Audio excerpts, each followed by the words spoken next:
حضرت اسما بنت امیس رضی اللہ تعالیٰ عنہ سے روایت ہے کہ خیبر کے قریب ایک مقام پر ایک روز ایسا ہوا کہ مصطفیٰ کریم آقا صلی اللہ علیہ وسلم کا سر انور حضرت علی کرم اللہ وجہہ الکریم کی گود میں ہے اور حضور آرام فرما رہے ہیں کہ وحی کا نزول ہونے لگا اور حضرت علی کرم اللہ وجہہ الکریم والضحیٰ کے چہرے کو ٹک ٹکی باندھ کر دیکھ رہے ہیں۔ اس قدر محو زیارت ہیں کہ حضرت علی کو اس بات کی خبر بھی نہ ہوئی کہ حضرت علی کی نماز عصر رہ گئی ہے، اور ادھر سورج غروب آفتاب کی جانب رواں دمائے اور اندھیرا چھانے لگا تو حضرت علی کرم اللہ وجہہ الکریم ایک نظر غروب آفتاب کو جاتے سورج کو دیکھتے ہیں اور ایک نظر والضحیٰ کے چہرے پر پڑتی ہے۔ سبحان اللہ، ایک لمحے کے لیے سوچئے کیا دیدہ زیب منظر ہوگا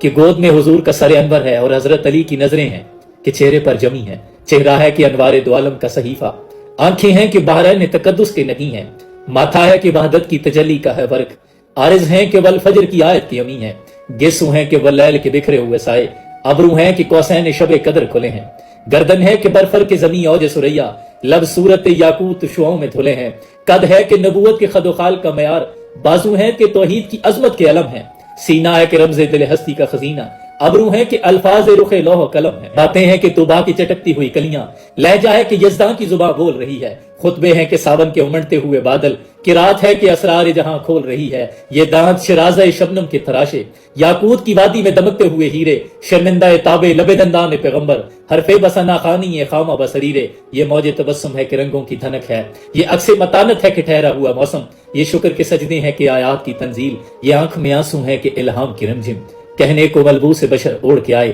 مگر آپ کی احکام فلک پر بھی چلے ہیں، انگلی کا اشارہ تھا کہ تقدیر کی ضربت، مہتاب کے ٹکڑے آپ کے قدموں میں گرے ہیں۔ علی کو نماز کے جانے کا دکھ بھی ہے اور پاس ادب بھی ہے، کہہ بھی نہیں سکتے کہ حضور اٹھ جائیں میں نے نماز ادا کرنی ہے، لیکن جب آنکھوں سے آنسو جاری ہوئے نماز کی محبت میں تو حضور کے والضحیٰ کے چہرے پر پڑے تو حضور کی آنکھ کھل گئی۔ حضور نے پوچھا علی کیوں روتے ہو؟ حضرت علی عرض کرتے ہیں یا رسول اللہ صلی اللہ علیہ وسلم آپ پر میرے ماں باپ قربان ہوں، حضور میری نماز عصر رہ گئی ہے۔ حضور نے جب یہ سنا تو دونوں ہاتھ ہوا میں بلند کیے، دعا کرنے لگے میرے مالک علی تیری اور تیرے محبوب کی اطاعت میں مشغول تھا، اس کی نماز گزر گئی، میرے مالک تو سورج کو واپس پلٹا دے۔ اللہ اکبر، اگر میں عالم محبت عشق و مستی سے اگر سوچوں، یہ میرا وجدان ہے کہ حضور نے اگر حضرت علی سے یوں پوچھا ہو کہ علی اب بتاؤ نماز تو گزر گئی ہے، اب قضا پڑھنی ہے کہ ادا پڑھنی ہے، اور حضرت علی بھی جانتے ہیں کہ اللہ کے حبیب کی شان کیا ہے، حضرت علی نے بھی عرض کیا ہوگا یا رسول اللہ صلی اللہ علیہ وسلم اگر آپ چاہیں تو ادا پڑھنی ہے۔ اللہ اکبر، قطرے کو سمندر، ذرے کو ستارہ کرتے ہیں، کونین کو خم آ جاتا ہے جب زلف سنوارا کرتے ہیں۔